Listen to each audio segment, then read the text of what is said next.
Depuis ces dernières années, ce que je fais surtout, c'est de cultiver un potager et de m'occuper d'un troupeau de chèvres. Mais à côté, j'ai longtemps et je continue de faire d'autres choses qui sont des sortes d'exploration, de me prendre pour un explorateur et d'essayer de voir le monde autour de moi avec des yeux neufs, de questionner tout ce que je vois, d'arriver dans des lieux et d'essayer de comprendre comment ils sont faits, comment les gens y vivent, et comment chacun cherche sa place, son chemin, comment les chemins parfois se croisent, parfois se heurtent. Et puis d'essayer de raconter quelque chose de tout ça. Soit dans des petits livres ou des films, soit comme un conteur qui se met directement devant les gens pour leur raconter ce qu'il a vu et entendu.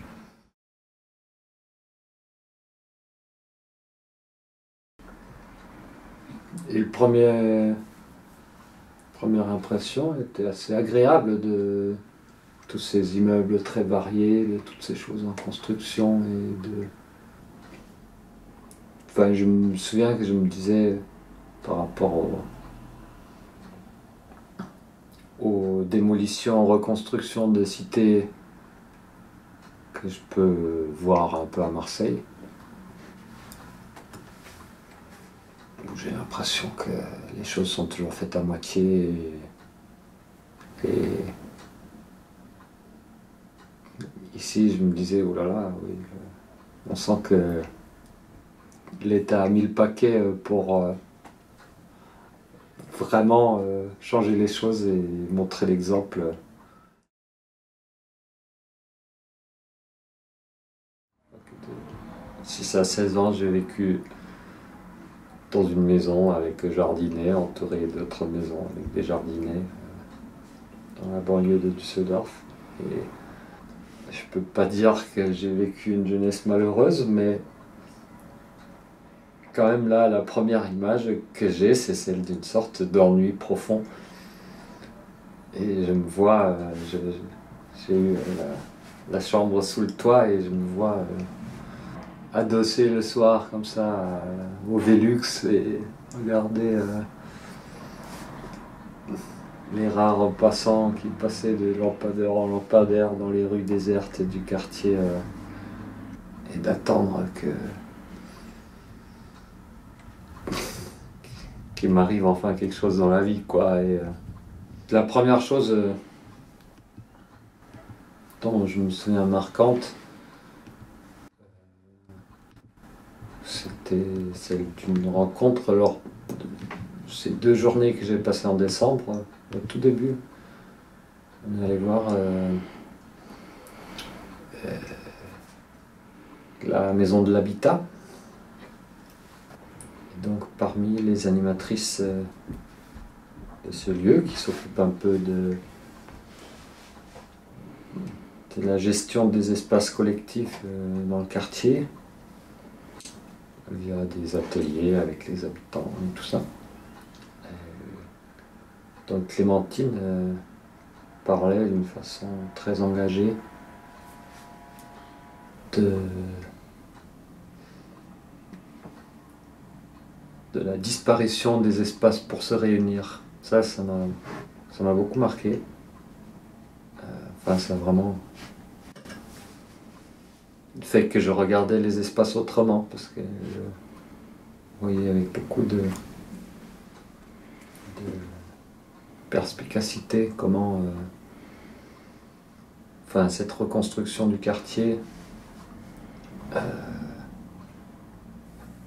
semblait tout faire pour qu'il n'y ait plus d'attroupement possible, en quelque sorte.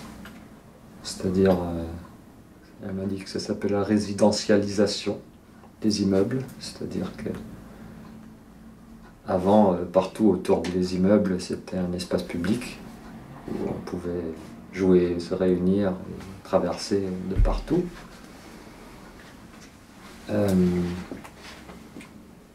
Ce qui fait que c'était un espace beaucoup à l'abandon, beaucoup dévasté, beaucoup tenu par des bandes,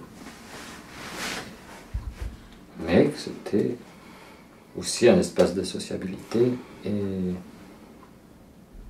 un espace pour être ensemble.